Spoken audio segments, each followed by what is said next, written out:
2. Hi, we're here in the lobby of the Royals Hall of Fame, and the first thing you see as you walk in the door is this great Ashwood wall behind me. This wall is full of Kansas City baseball stories and articles from newspapers, local newspapers, going all the way back to 1884. Starting with these teams here, we've got the Kansas City Unions, our very first professional team. Among the Unions, if you remember the Unions, you got Peekaboo Beach, pitching almost every game, Jumbo Davis playing third, manager Ted Sullivan. Ted Sullivan, again, is the man that coined the term fans, short for baseball fanciers or baseball fanatics. About them, that's a picture of the Kansas City Cowboys. That's the uniform I'm wearing today. Kansas City Cowboys, that was all, they're not wearing their hats because that was all taken in a studio. And you can see they're all wearing ties. So baseball was very formal back then. They did wear ties. That was the 1886 Cowboy team that was in the National League. Look at the National League team right there. Unions were also a major league team from the Union Association. We've got the Packers. Kansas City Packers were in the Federal League in 1914 and 1915. Packers were a third major league team. So a lot of people think the A's were our very first major league team. A lot of the sports writers at the time billed the A's as Kansas City's first major league team. But Unions, Cowboys, Packers all played major league baseball in Kansas City long before the A's got here in '55. You got the Kansas City Blue Stockings in 1902 and 1903. The Blue Stockings won the Western League in 1902 behind the pitching and the managing of Kansas City Hall of Famer Kid Nichols. Kid Nichols pitched so well for the Blues in those 2 years that he went back and played Major League Ball again for the St. Louis Cardinals and managed the Cardinals after the Blue Stockings. The Kansas City Blues. Kansas City Blues here, 1888 all the way to 1954, longest tenured team in Kansas City baseball history. Some of these panels, before we get down too far, this one I like. This is one of my favorite panels. Kansas City Monarchs versus the Kansas City Blues. Blues and Monarchs played in Kansas City together on the same field, in the same park for 30 plus years.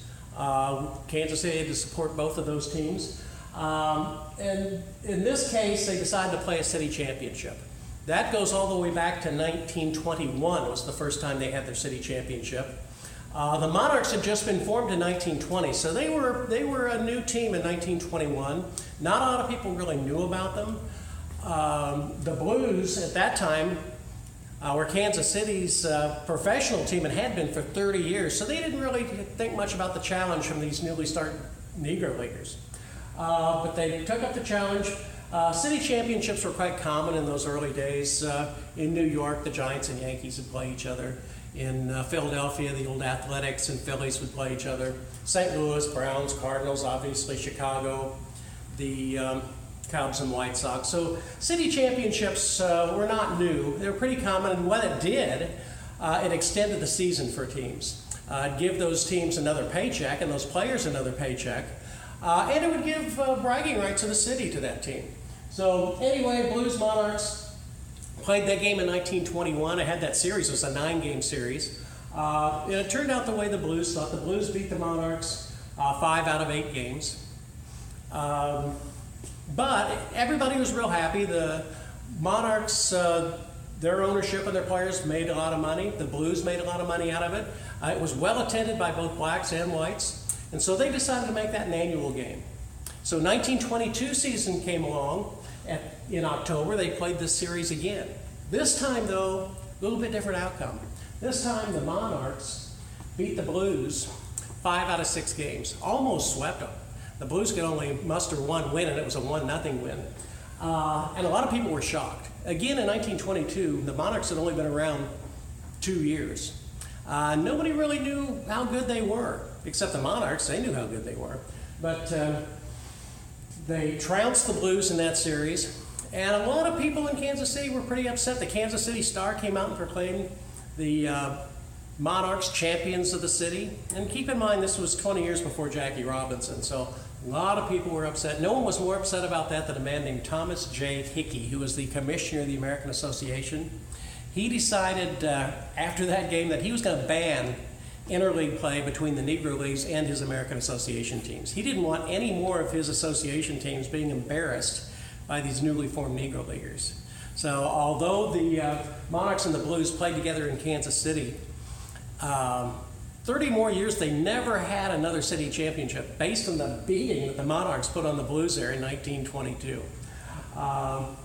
This panel here was Kansas City's day. Both of their ball club street winners. Cowboys shut out Louisville. Blues tightened their grip on third. That's 1888.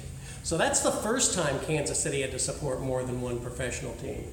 1888 was a big year for Major League Baseball in Kansas City. That Cowboy team. That Cowboy team was the first Major League team in Kansas City baseball history to record a triple play.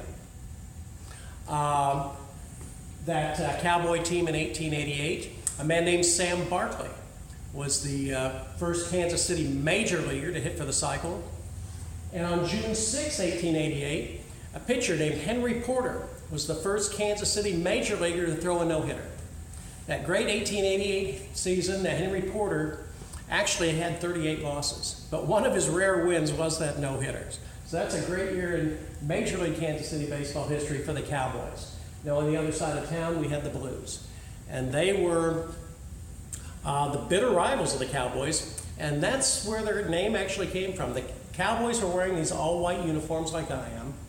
The other team, they decided to differentiate themselves from the white-clad Cowboys. They would wear blue hats, blue jerseys, and blue pants. It was actually the sports writers that started calling them the Blues based on their all-blue uniforms. Didn't have anything to do with music or anything, it was those blue uniforms. And the nickname stuck, because we had teams nicknamed the Blues in Kansas City from 1888 all the way up to 1954. Let's see, we get down here, well finally, after these professional teams, we do get to the Monarchs. The Monarchs and the entire Negro Leagues were started in Kansas City in 1920 by Rube Foster.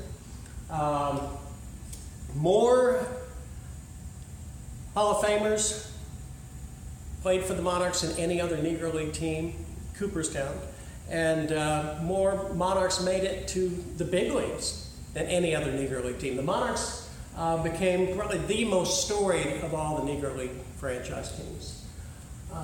In fact, this is one of my favorite panels over here. Baseball.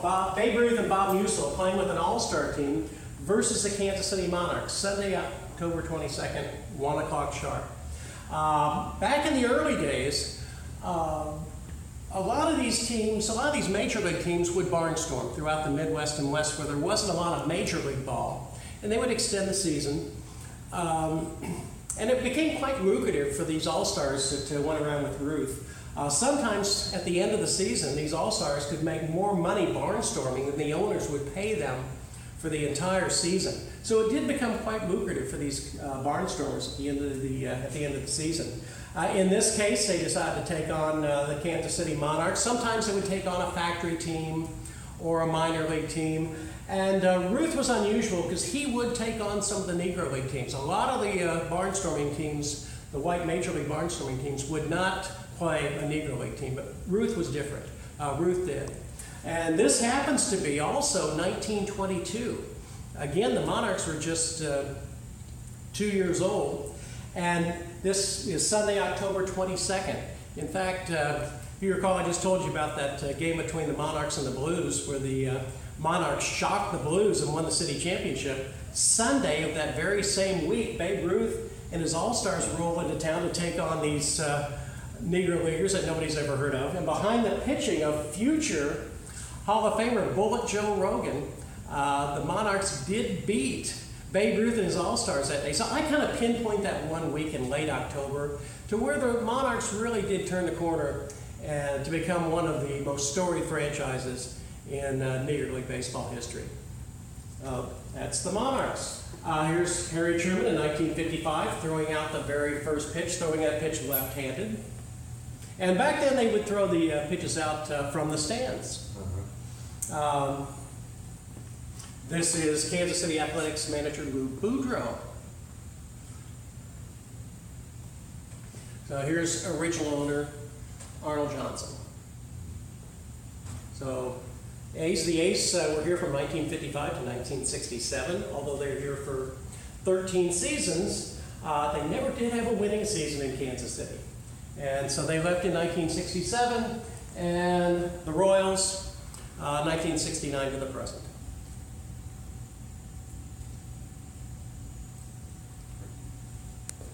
If you still